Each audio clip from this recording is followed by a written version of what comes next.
तो हेलो दोस्तों, देखिए आज के इस वीडियो में हम लोग बात करने वाले हैं हजारीबाग ज़िला जो है यहाँ पर व्यवहार न्यायालय के लिए जो है कुछ वैकेंसी निकाले गए हैं इसके बारे में।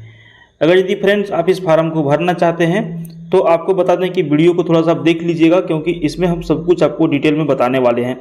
सबसे पहले तो आपको हम बता दें कि ये जो फार्म है इसको कोई भी वैसे व्यक्ति भर सकते हैं जो भारत के नागरिक हैं।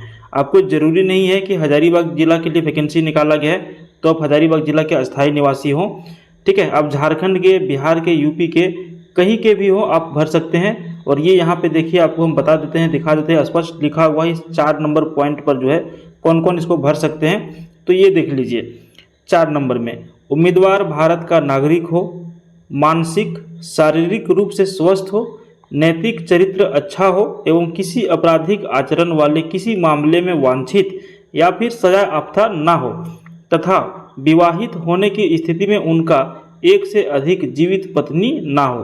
कोई भी वैसे व्यक्ति जो ये फुलफिल करते हैं इस फार्म को भर सकते हैं। इस फार्म को कब तक भर सकते हैं? तो इस फार्म को आप भर सकते हैं 23/9/2025 तक, ठीक है। यानी कि 23 सितंबर 2025 तक आप इस फार्म को भर सकते हैं। और ये जो फार्म आपका भराएगा, ये फार्म आपका भराएगा ऑफलाइन। आपको बाय पोस्ट, स्पीड पोस्ट के माध्यम से आपको भी हम पता बताएंगे कहाँ पर भेजना है, उस पते पर आपको जो है फार्म को भेजना होगा, ठीक है। कैसे कैसे भेजना है, फार्म को भरने के लिए क्या क्या कागज़ का आपको आवश्यकता पड़ेगा, ये सारा कुछ हम बताएंगे। देखिए यहाँ पे लिखते हैं ये लोग कि व्यवहार न्यायालय हजारीबाग में रिक्त पदों पर सीधी नियुक्ति हेतु योग्य उम्मीदवारों से विहित पत्र में स्वहस्तलिखित आवेदन आमंत्रित किए जाते हैं, ठीक है। अब स्वहस्तलिखित क्या है भैया? तो ये देखिए, ये है आपका फार्म का फॉर्मेट, ठीक है। ये आपका फार्म का फॉर्मेट है, इसी में आपको पूरा जो है प्रिंट आउट कर लेना है और अपना हाथ से इसको भरना है। और भरने के बाद जो है इसको बाय पोस्ट पते पर जो है भेज देना है, ठीक है। कहाँ भेज देना है? तो देखिए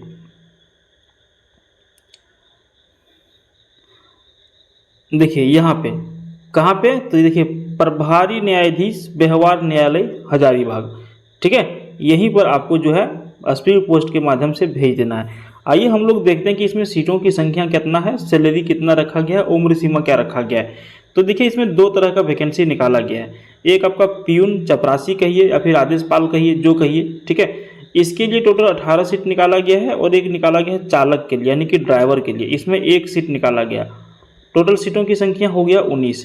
अगर यदि हम प्यून की यानी कि चपरासी की बात करें तो जनरल कैटेगरी में 8 सीट है, SC अनुसूचित जाति में 3 सीट है, ST अनुसूचित जनजाति में 0 सीट है, पिछड़ा वर्ग जो है 2 सीट है, अत्यंत पिछड़ा वर्ग में 4 सीट है, EWS के लिए 1 सीट, टोटल 18 सीट। चालक का जो सीट है वो 1 सीट है जनरल कैटेगरी के लिए, ठीक है। अच्छा, इसको कौन कौन भर सकते हैं? तो सैलरी पहले हम लोग देख लेते हैं। चपरासी में सैलरी आपको देखिए लेवल 1 के अनुसार 18,000 से 56,900 तक मिलेगा। चालक के लिए 19,900 से लेकर के 63,200 तक मिलेगा लेवल 2 का। कौन भर सकते हैं? मैट्रिक जो पास कर गए हैं वो इस फार्म को भर सकते हैं। ड्राइवर वाला कौन भर सकते हैं? जो मैट्रिक पास हैं और उनके पास हल्के मोटर वाहन के ड्राइविंग लाइसेंस हो वो भर सकते हैं। हल्के मोटर वाहन मतलब 4 चक्का तक का आपके पास DL होना चाहिए, ड्राइविंग लाइसेंस होना चाहिए। भर्ती का तरीका क्या रहेगा बॉस? तो भर्ती का तरीका रहेगा स्क्रीनिंग टेस्ट एवं साक्षात्कार। तो सीधा सीधी समझिए कि इसमें परीक्षा आपका नहीं लिया जाएगा, आपका जो है सिर्फ इंटरव्यू के आधार पर आपको नौकरी दिया जाएगा। तो अगर यदि आप ये फार्म को भरना चाहते हैं तो बहुत ही आसान है, इसमें परीक्षा का कोई झंझट है नहीं। इस फार्म को जरूर भर दीजिएगा। ड्राइविंग में क्या होगा? तो इसमें भी जो है आपका ड्राइविंग नियमों के वर्णित स्क्रीनिंग टेस्ट, जो ड्राइवर से संबंधित जो टेस्ट होते हैं उसका डिस्प्ले के ऊपर टेस्ट लिया जाएगा और जो है स्क्रीनिंग मतलब ये सीधा टेस्ट के आधार पर ही होगा, ठीक है, ड्राइवर वाला। तो ये आपका हो गया कैसे इसका सिलेक्शन होगा। उसके बाद देखिए आपको हम बता देते हैं कि इसमें उम्र सीमा क्या रखा गया है। तो उम्र सीमा कोई भी कैटेगरी के लिए कम से कम 18 वर्ष रखा गया है। और ये जो उम्र सीमा का गिनती होगा 1/8/2025 के अनुसार से होगा।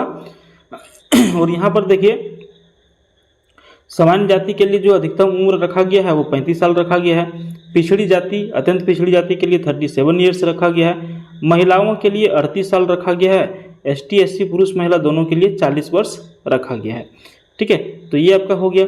आप फार्म कब से कब तक भर सकते हैं, जमा कर सकते हैं, तो ये आपका देखिए 23/9/2025 तक आप जो है निबंधित डाक या फिर स्पीड पोस्ट के माध्यम से भेज सकते हैं।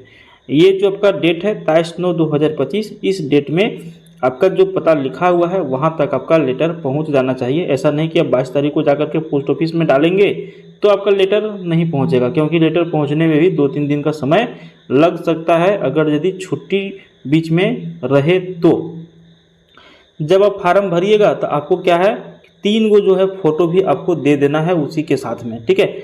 उसके बाद 3 फोटो जो है कैसे कैसे होगा, तो देखिए आवेदन पत्र के साथ में 3 अद्यतन पासपोर्ट साइज का फोटो लगाना है, फोटोग्राफ संलग्न करें, 3 कर दिए, जिसमें से एक आवेदन पत्र पर जो आपको हम फार्म का फॉर्मेट दिखाएं उसके ऊपर एक चिपकाना है, दूसरा प्रवेश पत्र के ऊपर उसके नीचे ही एडमिट कार्ड अभी ही आपको भर देना है एक उसके ऊपर, और एक फ़ोटो आपको जो तीसरा जो अतिरिक्त फ़ोटो होगा वो आपको फार्म में ही डाल देना है।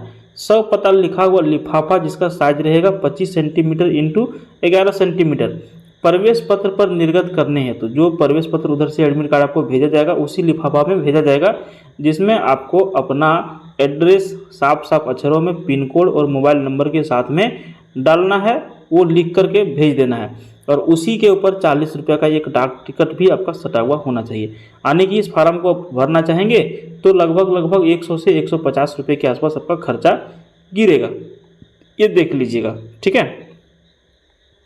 उसके बाद देखिए महत्वपूर्ण निर्देश, सिंपल हम बहुत ही कम समय में आपको बताने का प्रयास करेंगे कि आवेदन पत्र के प्रपत्र का एवं खा। अब ये देखिए का एवं खा कौन है, तो ये देख लीजिए, ये आवेदन प्रपत्र के का है और ये आपका खा है। खा मतलब इसमें आपका एडमिट कार्ड वाला, ठीक है। तो का और खा 2 तरह के यहाँ पे आपको फार्म देखने के लिए मिल गए, दोनों को आपको भरना। क्या बोलते हैं ये का एवं खा में कि प्रारूप को पृथक पन्नों में आवेदन के साथ संलग्न करें, ठीक है, अलग अलग करना है। प्रपत्र का के प्रारूप को हिंदी में भरें, जो आपका फार्म है उसको हिंदी में भरिए, सब हस्ताक्षरित हस्तलिखित अपना हाथ से लिख के एवं सब हस्ताक्षरित अपना साइन के साथ में हो, ठीक है। आवेदन प्रपत्र खा को सब हस्तलिखित यानी कि अपने हाथ से लिखिए, आवेदन के साथ संलग्न करें, दोनों को भर के आपको जमा करना है। इसको अगर आपको जो फार्म आप डाउनलोड कर पाएंगे वो इस ऑफिशियल वेबसाइट के माध्यम से डाउनलोड कर सकते हैं, ठीक है। उसके बाद देखिए आवेदकों को व्यवहार न्यायालय हजारीबाग में आवेदन पत्र प्राप्त होने की अंतिम तिथि तक वांछित शैक्षणिक योग्यता प्राप्त करना अनिवार्य होगा, ठीक है। तो जो शैक्षणिक योग्यता मांगा गया है यहाँ तक आपका पास हो जाना चाहिए। उम्मीदवार एक आवेदन पत्र पर केवल एक ही पद के लिए आवेदन कर सकते हैं, ठीक है, एक ही पत्र यानी कि ड्राइवर का भी, और सोचेंगे कि हम चपरासी का भी एक ही में करें तो नहीं, अलग अलग उसके लिए देना होगा, ठीक है। उसके बाद देखिए उपरोक्त वांछित सूचनाएं किसी प्रकार से अपूर्ण होने पर अथवा वांछित प्रमाण पत्र संलग्न नहीं रहने पर उम्मीदवार का आवेदन किसी भी समय रद्द कर दिया जाएगा और तत्संबंधी किसी भी प्रकार का पत्राचार अमान्य होगा। आपको जितना भी डॉक्यूमेंट्स मांगा गया है सारा कुछ आपको जो है उसमें भर देना है, साइन कर देना है, नहीं तो आपका फार्म रिजेक्ट भी हो सकता है। आवेदन का प्रवेश पत्र जिसमें परीक्षा साक्षात्कार का स्थान एवं तिथि अंकित होगा उनके दर्शाए गए पते पर डाक द्वारा भेजा जाएगा। तो ये हो गया लंबा प्रोसेस, पहले हम लोग फार्म भरने के बारे में समझ लेते हैं, ठीक है। यहाँ पे देखिए आवेदन भेजने का पता निबंधित डाक, स्पीड पोस्ट या हाथों हाथ, इसका जो ऑफिशियल ये जो ऑफिस है यहाँ पर भी जाकर के आप हाथों हाथ जो लोकल में रहते हैं जाके जमा कर सकते हैं, जो दूर में हैं वो डाक के माध्यम से भेज दीजिएगा, ठीक है। तो ये आपका हो गया प्रोसेस कैसे कैसे करना है, समझ गए। इसमें एक चीज़ आपको और हम बता देते हैं, ठीक है। ये जो आप फार्म भरिएगा ना, ये जो फार्म आप भरिएगा तो यहाँ पे देखिए कुछ लिखा हुआ है, इसका लिखने का मतलब समझ लीजिएगा भाई लोग। राजपत्रित पदाधिकारी द्वारा अभी प्रमाणित पासपोर्ट आकार का फोटो चिपकाएं।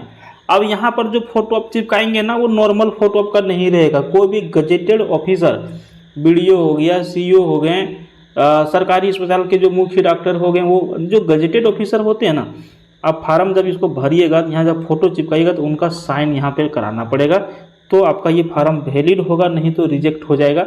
इसलिए गलती नहीं करिएगा, बिना साइन किए आप फार्म को आगे नहीं भेजिएगा, नहीं तो आपका नुकसान हो जाएगा। आप उम्मीद में रहेंगे एडमिट कार्ड आएगा लेकिन आएगा नहीं, ठीक है।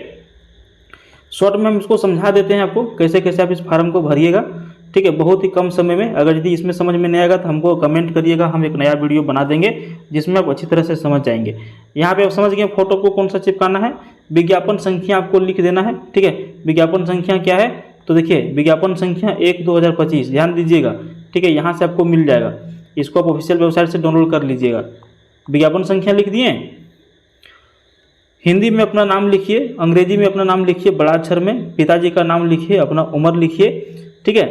और यहाँ पर देखिए 4 नंबर में 1/8/2025 को आवेदक की आयु कितना था, आप सिंपली एक एज कैलकुलेटर मोबाइल में डाउनलोड कर लीजिए एप्लीकेशन, वहाँ से 1/8/2025 का डेट डालिए और आपका डेट ऑफ बर्थ डालिए, दोनों आपका यहाँ पे साल दिन महीना सब निकल के आ जाएगा, उसको भर दीजिएगा। अस्थाई पता समझ लीजिएगा, हिंदी में भरना है भाई लोग, इसको पहले बोला गया हिंदी में, तो हिंदी में भरना है। अस्थाई पता भर दीजिए पिन कोड के साथ, पत्राचार पता भर दीजिए पिन कोड के साथ, मोबाइल नंबर भर दीजिए, ईमेल आईडी भर दीजिए, राष्ट्रीयता लिख दीजिए इंडियन, हिंदुस्तानी, ठीक है, भारतीय नागरिक, यहाँ पे राष्ट्रीयता कर दीजिएगा भारतीय, अंग्रेजी हम लोग ज़्यादा पढ़े हैं तो अंग्रेजी आता है मुँह पे। मैट्रिक में के बारे में यहाँ पे भर दीजिए पूरा सारा डिटेल्स, इंटर के बारे में भर दीजिए, स्नातक के बारे में भर दीजिए, कोई अन्य योग्यता होगा जैसे पीजी किए होंगे, डीसीए किए होंगे, पीजी डीसीए किए होंगे तो यहाँ पे भर दीजिए, ठीक है, बीएड किए होंगे तो यहाँ पे भर दीजिए। उसके बाद विशेष योग्यता यदि कोई हो प्रमाण पत्र संलग्न करें, कुछ विशेष योग्यता जैसे बीएड की है तो यहाँ पे प्रमाण पत्र आपको देना होगा, ठीक है। क्या अनुसूचित जाति, अनुसूचित जनजाति, पिछड़ा वर्ग, अत्यंत पिछड़ा वर्ग एवं आर्थिक रूप से कमजोर वर्ग ईडब्ल्यूएस के सदस्य हैं, यदि हाँ तो प्रमाण पत्र संलग्न करिए। समझ गए आप, जाति यहाँ पे आपको संलग्न करना है। कृपया चिन्हित करिए, सामान्य है तो यहाँ सामान्य लिखिए, ईबीसी 1 है, अनुसूची 1 है तो अनुसूची 1, अनुसूची 2 है तो अनुसूची 2, अनुसूचित जाति है या फिर अनुसूचित जनजाति है यहाँ पे लिख दीजिए, ईडब्ल्यू से तो यहाँ पे लिख दीजिए। लिंग कृपया स्पष्ट करें, पुरुष है कि महिला है, क्या निःशक्त हैं, हाँ या फिर ना, क्या वर्तमान में किसी सरकारी संस्थान या निगम में कार्यरत हैं, हाँ तो हाँ, ना तो ना, ठीक है। ये सारा कुछ आप कर दीजिएगा। यदि है तो यहाँ पे आपको पूरा डिटेल देना है, नहीं है तो कुछ नहीं। यहाँ पे देखिए घोषणा पत्र भी आपको दिया गया है, एक बार अच्छी तरह से पढ़ लीजिएगा, यहाँ दिनांक मारिएगा, स्थान मारिएगा, आवेदक का हस्ताक्षर मार दीजिएगा। नीचे आइएगा, ये आपका एडमिट कार्ड है, यहाँ पे सिर्फ फोटो आपको चिपकाना है, क्रमांक संख्या ऊपर वाले लिख लेंगे, कार्यालय द्वारा भरा जाएगा, अभ्यर्थी द्वारा भरा जाएगा क्या क्या, आवेदक का नाम, पिता का नाम, पति का नाम, ठीक है। ये 4 नंबर 5 नंबर आपको नहीं भरना है, ये दिनांक भर सकते हैं यहाँ, क्योंकि यहाँ पे दिनांक के बारे में कुछ लिखा हुआ नहीं है, ठीक है। तो यहाँ देखिए प्रधान जिला एवं सत्र न्यायाधीश व्यवहार न्यायालय, यहाँ पे इनका साइन मोहर लगेगा, वो लोग आपको रिटर्न भेजेंगे। तो भाई लोग अगर यदि आप इस फार्म को भरना चाहते हैं तो जरूर भरिए, बिना परीक्षा का ये नौकरी आपको मिल रहा है। उम्मीद है कि इस वीडियो में आपको सारा जानकारी मिल गया होगा। अगर यदि फिर भी आपको कुछ तरह का दिक्कत है, कोई तरह का दिक्कत है तो आप हमें कमेंट करिए, हम आपको मदद करने के लिए तैयार हैं। धन्यवाद, मिलते हैं फिर किसी दूसरे वीडियो में, तब तक के लिए बाय, जय हिंद, जय भारत। फार्म को भरिए, नौकरी प्राप्त करिए, 19 सीटें कम नहीं होती है। Thank you.